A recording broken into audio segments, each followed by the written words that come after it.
That's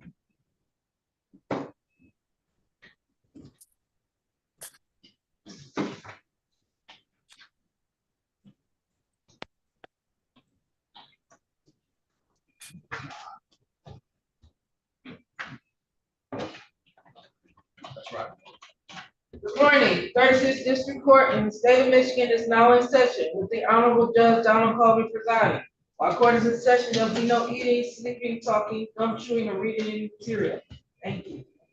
All right, this is case number 24-167299. This is LBMB Funding LLC versus Samuel Campbell. The matter is before the court set on for hearing on a motion for summary disposition. The matter is set for a pretrial conference at the same time. Your appearance for LBMB Funding, please. Najat Francis on behalf of Plaintiff's Attorney of Record. All right, go ahead and put your P number on, Ms. Francis. Oh, I'm sorry, P72322. All right, thank you, Councilman. Good morning to you. I'm looking now for Samuel Campbell. Mr. Campbell, if you're on this. Your Honor, opposing counsel has given us permission to sign a consent judgment, and we will submit that consent judgment to the court, Your Honor. All right, I will note to the file that the matter has been resolved. The court stands in anticipation of a consent judgment disposing of this matter. All right, thank you, counsel. Thank you, Judge.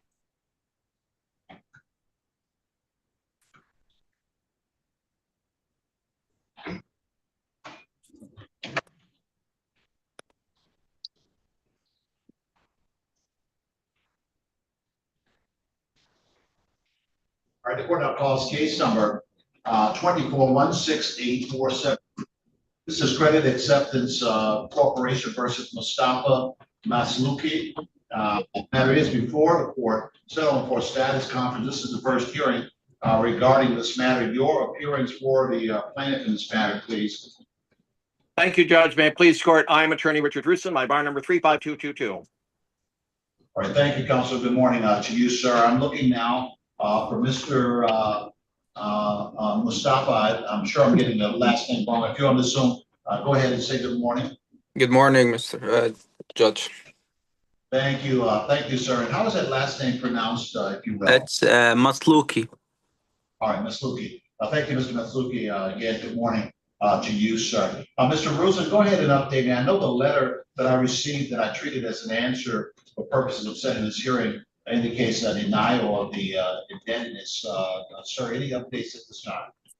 Judge, I can tell you, I'm sorry, Richard Rusin for the record, my bar number 35222. Judge, I can tell you that while the case is in recess, with the parties being in the breakout room, that the parties have agreed to enter into a consent judgment. The consent judgment will enter in the amount of the complaint, which was $11,985.19. That's 11985.19.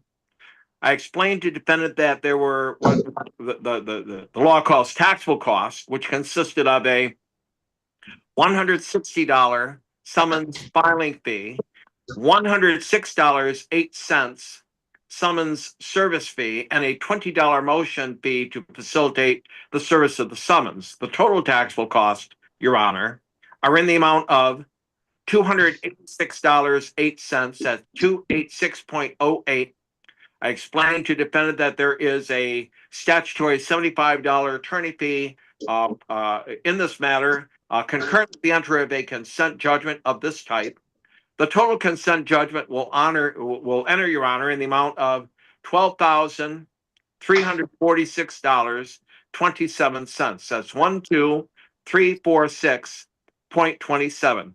More importantly, Your Honor, the consent judgment will concurrently have an installment payment enter in the amount of $75 monthly, beginning June 5, 2025, and then in like sum each fifth day of each month thereafter. And as I explained to defendant, while the case is in recess in the breakout room, I do so now that I ask for defendant's permission to sign his name to a proposed consent judgment so that I can file that order, Your Honor, with the clerk's office at the district court after 3 o'clock this afternoon. With that, I rest. Thank you, Mr. Rosen. Sir, is this in fact the agreement that you've entered into, where you're gonna pay the total sum of $12,346.27, with monthly installments at $75, commencing with the first installment on June 5th of 2025? Is that in fact the agreement that you entered into, sir? Yes, Your Honor. All right, and given that this is on the record, guys, recorded and I've documented the amounts, is it okay that the plaintiff puts your name on the consent and forward it to the court as long as it has the terms as set forth? That's okay with you, sir? Yes, Your Honor. All right, that makes sense. All right, I will convene that the matter has been resolved, and I will anticipate the submission of the consent judgment with defendant's name attached to it as agreed to it, given that there is a record of the same. And you may proceed in that manner. All right, good day to both parties. Thank you, Judge. I rest. Everything. Have a nice day. Thank you. Nice day to you, sir.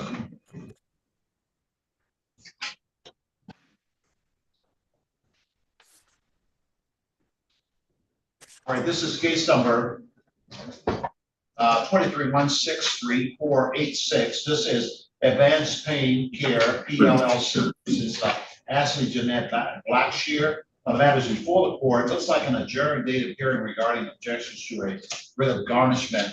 Your appearance for Advanced Pain, please. Timothy Frost on behalf of plaintiff, Your Honor. All right, Mr. Frost, go ahead and put your P number on the record, if you will, sir. 40616. All right, thank you, Councilman. Good morning to you. I'm looking for Ashley Blackshear. If you're on the Zoom, please say something at this time. Been Blackshear. All right, Council, Mr. Frost, update me with what you know about this matter, sir. Defendant has failed to appear for her own objections. Your Honor, we filed a response stating she may not use the objections to challenge the underlying judgment, which is occurring here. And even if the court were to construe the objections as a motion challenging the judgment, it was not filed within 1 year, so it's untimely. And those are our first two responses. And based on that, we ask that the objections be denied at this time. Thank you, Council. The sense of my inquiry was whether or not there had been any intervening contact with the defendant, given that, of course, she's not here. So since the filing of this motion, you've not had any contact. She's not reached out to you or anything along those lines, correct, Council? That is correct, Your Honor. All right, thank you, Council. It does appear that the defendant has not appeared, although a notice did go out on the 9th of April, setting this date as the date of hearing.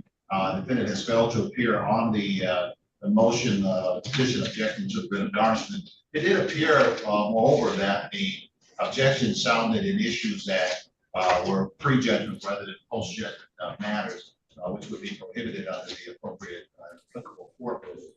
Accordingly, the objections will be denied for all of the foregoing reasons. All right, thank you, Council. Good day.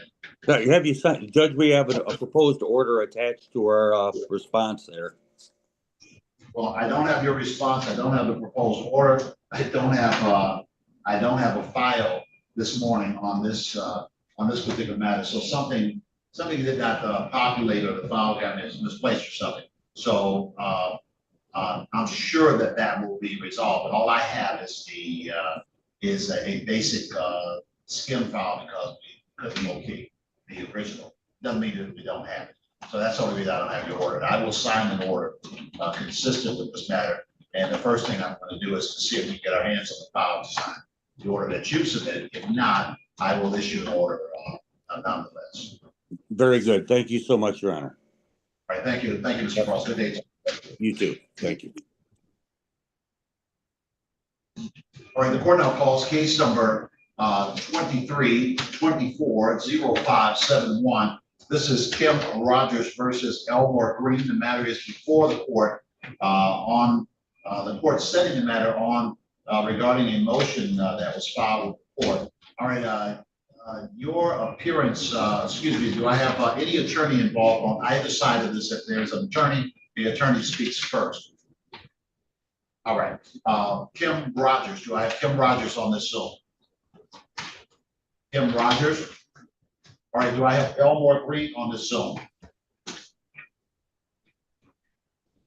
Yes, you do. Elmore Green is here.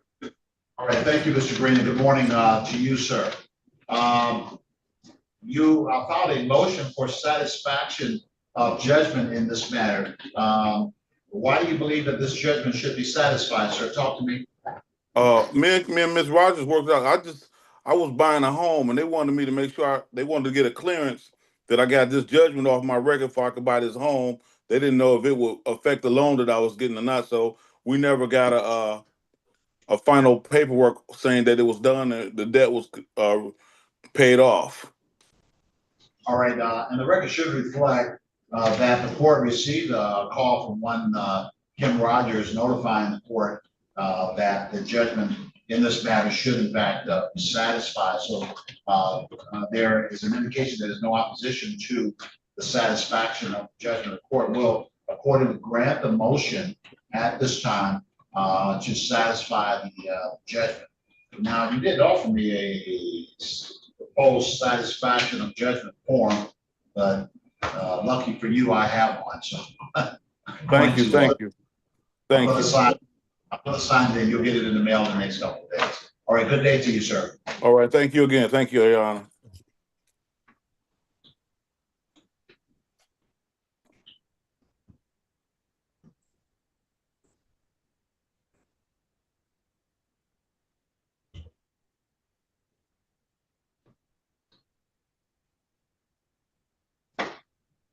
So you know which form I need on that, right? Yes, that's right. All right, the court now calls case number 24-144-583. This is Midland Credit Management Incorporated versus Marcia Kimball. The matter is before the court set on for hearing on a motion for summary disposition. Your appearance for the plaintiff in this matter, please. Good morning, Your Honor. Viola Osco on behalf of Midland Credit Management, P number 84802. All right, thank you, counsel. Good to see you again. I'm looking now for Marcia Kimball. Ms. Kimball, if you're on this Zoom, please say something at this time. Doesn't seem that she's here, but I see a note that I had that was regarding a conditional dismissal. But again, counsel, tell me where things are regarding this matter. All right. Well, there was originally a motion for summary disposition scheduled earlier this year on January 7th. We reached an agreement and we exchanged some settlement paperwork after this hearing, but the defendant's attorney has not been responsive, and I would like to pursue this motion for summary disposition if possible. Right, thank you. And I don't see opposing counsel. I know that there is a Gerard Scanlon who has an appearance regarding this matter. Let me ask you, counsel, did you receive any response to the motion for summary disposition? No, I did not. We did receive notice for this hearing for today and this time, though. And it was, I see defendant's counsel's address here. So Yeah, I do see where there was a response, defendant's brief in support of, well, defendant's response to the motion for summary disposition. That was back in January. I know that this was originally set in front of Judge Robinson, and then I took over this matter. So have you had any contact with the defendant's counsel here recently? I know you said that there was some thought that it was resolved. But they never, you have not been able to reach them, or they've not been responding? no, I emailed counselor on Friday and I did not receive a response. Also, my colleague and a paralegal tried to reach out to him since the motion on January 7th, and it has not been returned to us. Very well. I'm on the Zoom real quick. All right, so given that the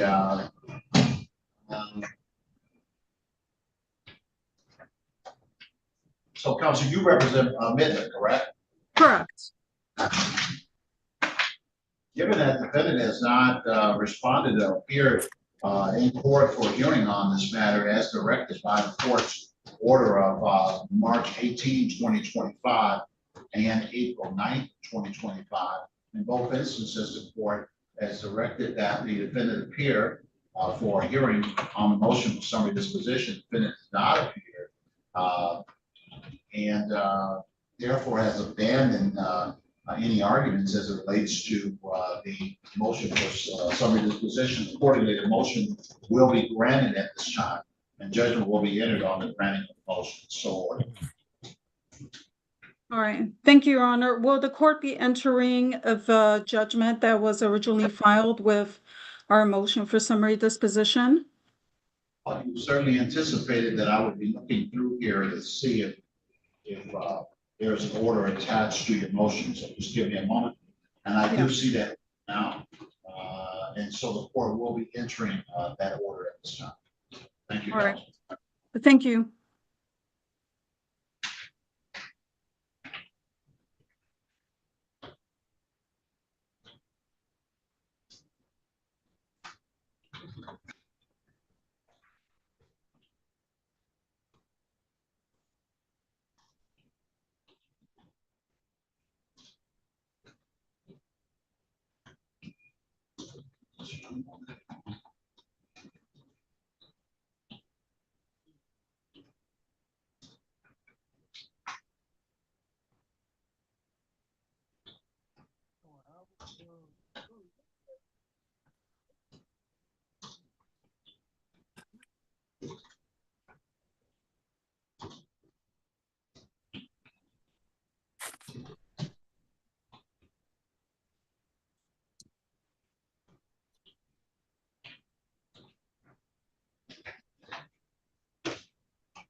This is case number 24157818. This is Gateway Financial versus Gregory Palmer. I'm sorry. The matter is before the court on the following objections to a writ of garnishment. The record should reflect that a judgment was entered in this case on the 14th of October 2024 for $12,217.18. Do I have for Gateway Financial, please?